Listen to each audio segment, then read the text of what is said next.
Hi, good day to everyone. We are now in chapter 6 of Life and Social Skills, Interpersonal Skills. Interpersonal skills are the skills we use every day when we communicate and interact with other people, both individually and in groups. They include a wide range of skills, but particularly communication skills such as listening and effective speaking. Interpersonal skills is really necessary at work because you have to listen and express your opinion with your colleague. Also, you can give and receive feedback from them. And when you have these skills, you're able to work well with your teams or your group. Okay, so the advantages of having good interpersonal skills are your relationship with yourself, your workmates or your colleague, and your employment related skills. These are communication, teamwork, problem solving, initiative and enterprise, planning and organizing, self management, learning, or the use of technology. Another benefits or advantages of having good interpersonal skills are the way you team up with your group mates. It's just like the saying of more hands make lighter work. Two heads are better than one. This talks about the potential groups have to be more productive, creative, and motivated than working alone. Sometimes two perspectives may be completely opposite, but each is yet completely valid in different ways, much like the views from opposite sides of the room. Once you can share the workload, you become much less strained and easier to work with.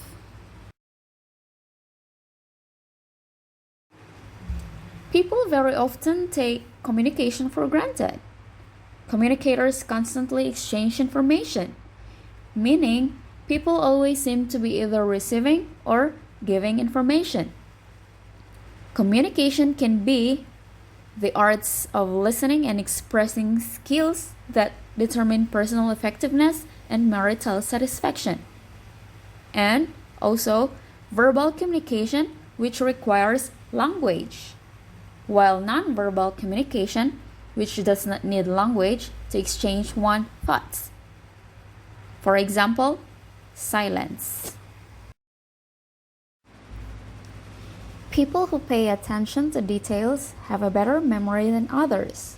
If you start paying attention more often in your life, you will soon notice that you remember a lot more details than usual. This can be either very important things or trivialities, but you will memorize it all regardless. And of course, improved memory can help you later in your academic or professional career. When you listen to someone, it is very important to avoid distraction, give your attention to that person, and listen to him or her actively. When you listen to someone, try to reduce or eliminate interfering background noise. This includes turning down or off the television, radio, running water, or fan while conversing. And also, instead of thinking about what you want to say while the other person is talking, really listen to them. And lastly, the more you think about sad things, the worse you feel. And as your mood plummets, the more likely you are to think about sad things. When you listen, be more conscious of your body language, eye contact, or the way you nod. Body language is a mix of gestures, postures, and your expressions. Eye contact can tell us if someone is listening and attending to us. It can tell us we have their attention. It can then show their emotion, concern, enjoyment, happiness, or if they're in love. And lastly, if you're desperate for people to like you, You may want to try to nod your head more, according to new study. Really pay attention to what the speaker is saying so that you cannot interrupt. And also, you have to focus on the speaker. Paraphrasing shows not only that you are listening, but that you are attempting to understand what the speaker is saying. When summarizing, the listener picks out the key points of the discussion and relays them back to the speaker. An open-ended question is a question that cannot be answered with a yes or no response, or with a static response. So it starts with W or H. What, when, where, who, or how.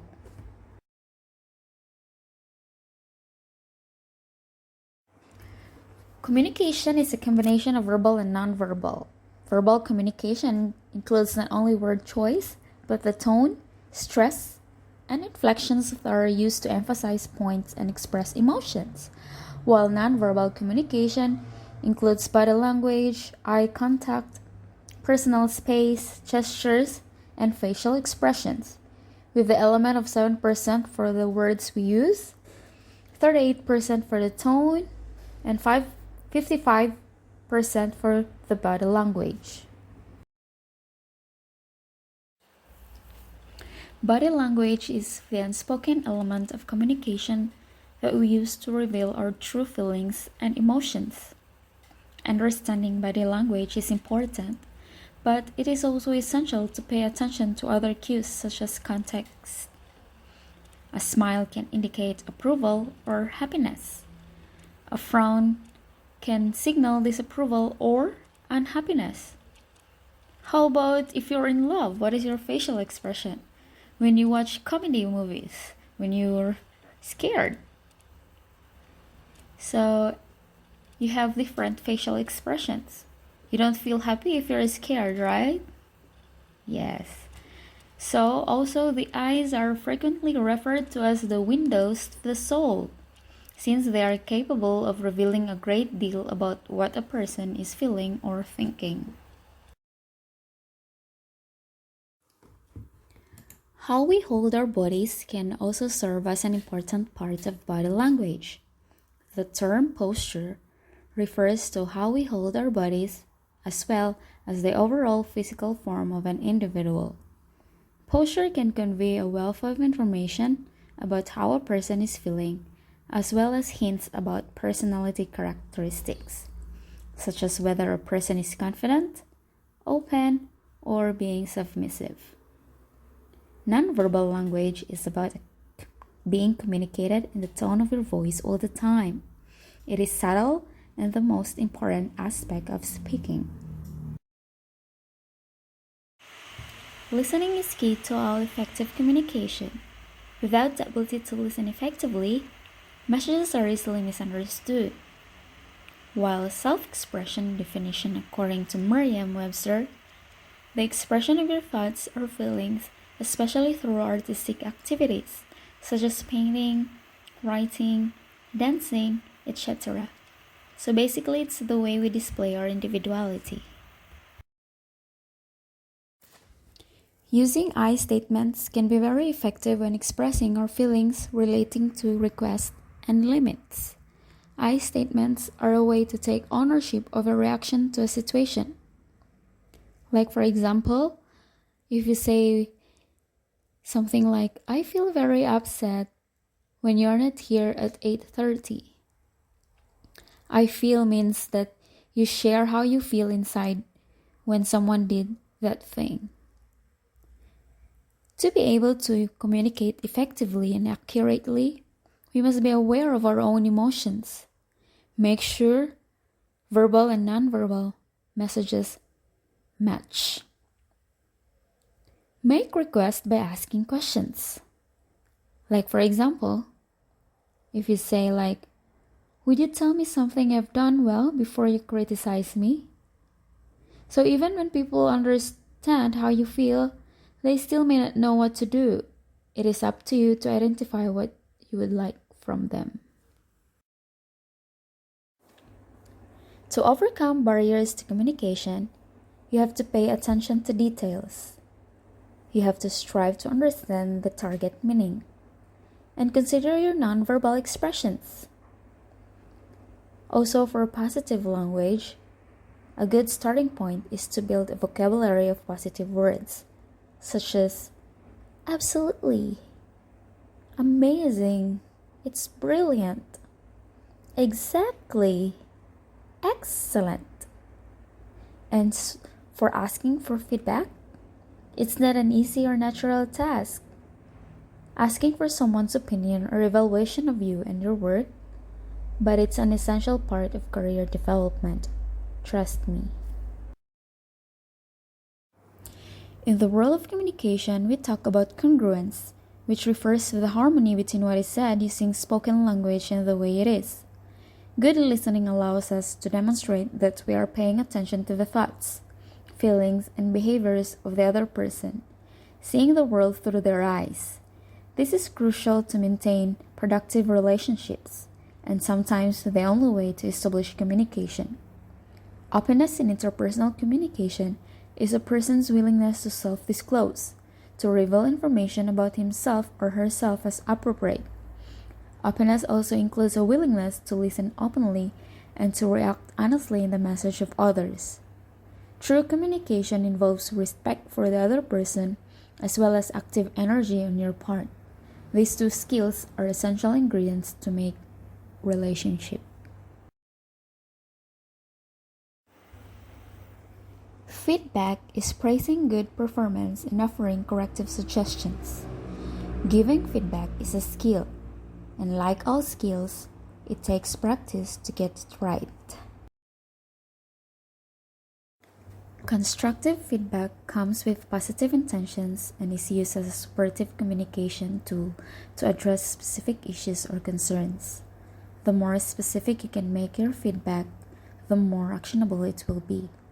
Feedback should be non-judgmental, based on observed and specific behaviors, include positive and constructive feedback, and also to promote self-assessment. Do you know the best practices of providing negative feedback? You also need to be sensitive and aware of the type of person you're currently speaking with.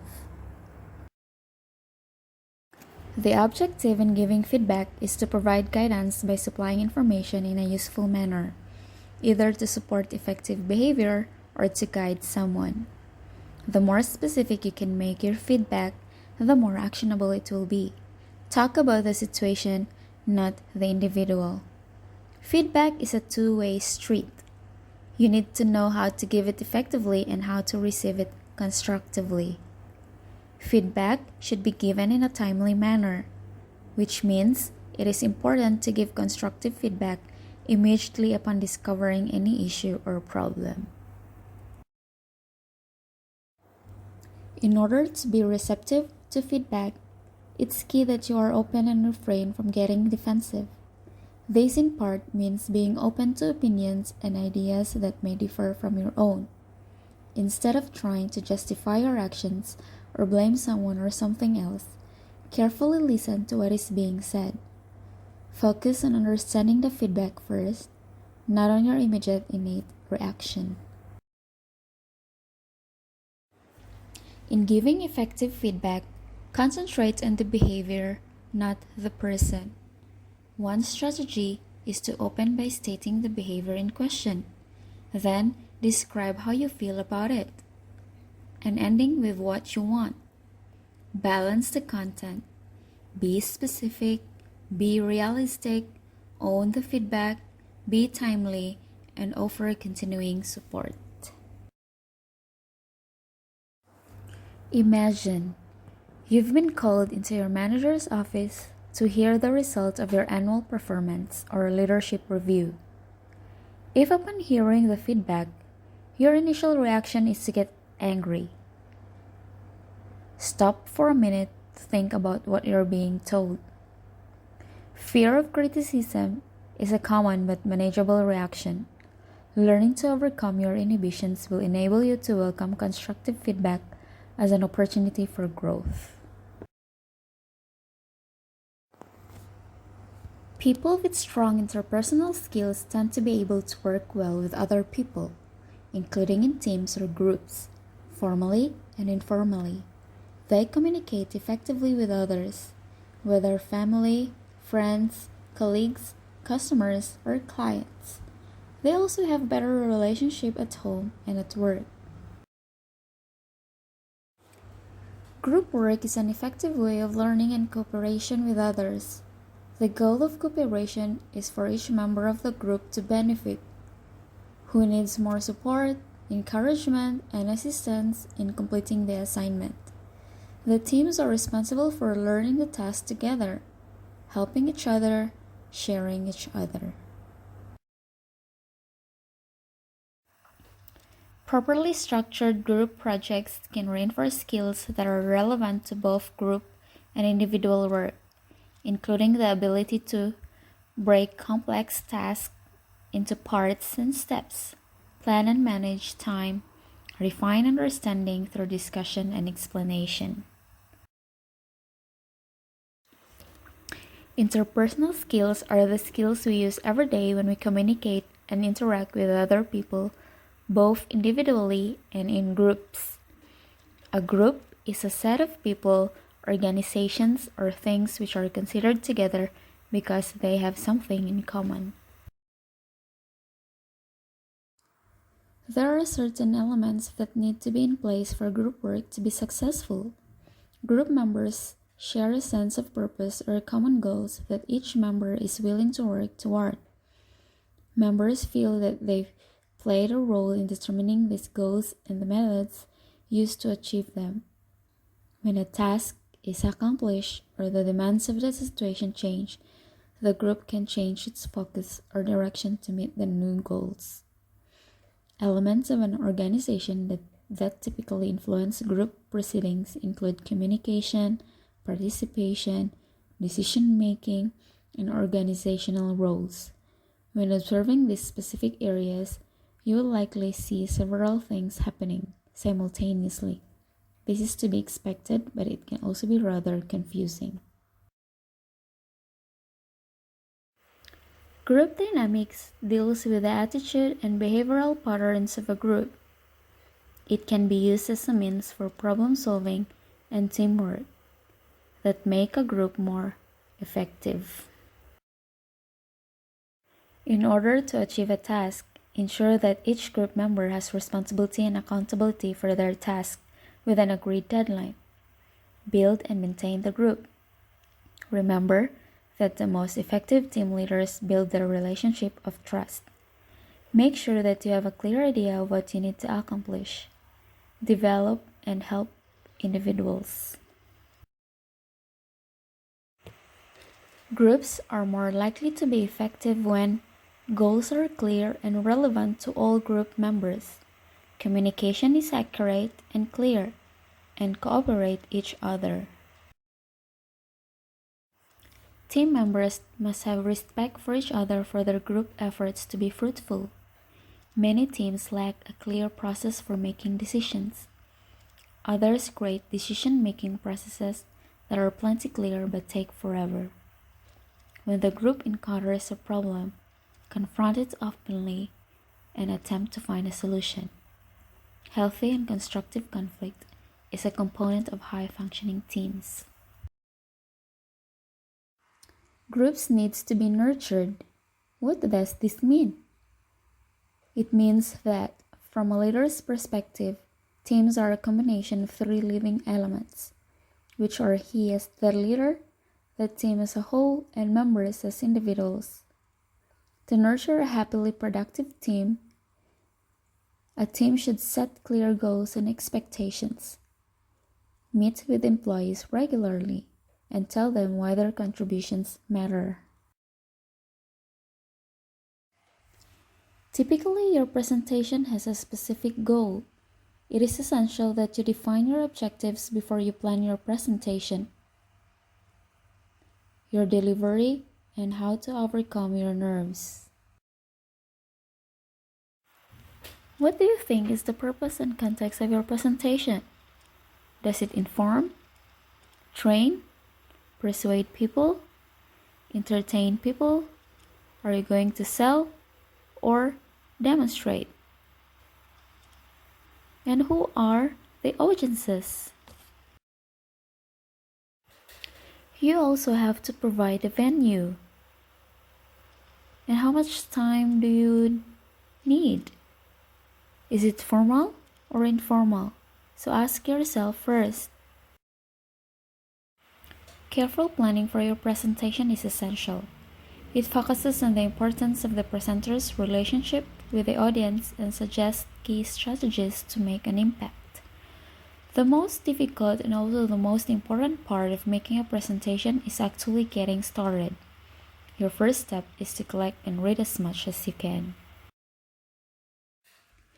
Use key phrases in your notes so you don't have to read.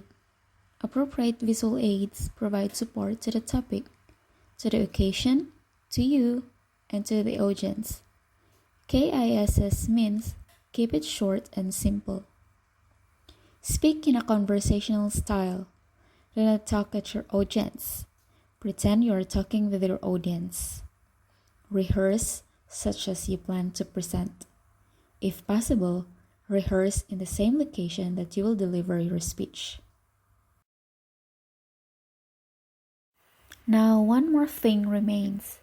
Checking out the room where you will be speaking. Arrive early enough to review everything one more time. Use your body to communicate too. Be aware of how your audience is reacting. The amount of time will depend on the type of presentation you are giving, but usually 10 minutes of question time should be sufficient. Tips for delivering presentations. Be aware of your verbal and nonverbal language. Show your passion and connect with your audience. Focus on your audience need. Keep it simple. Eye contact, your hands and gestures, your posture, and clothes. By the way, you have to start strongly and end strongly too. Use your voice effectively.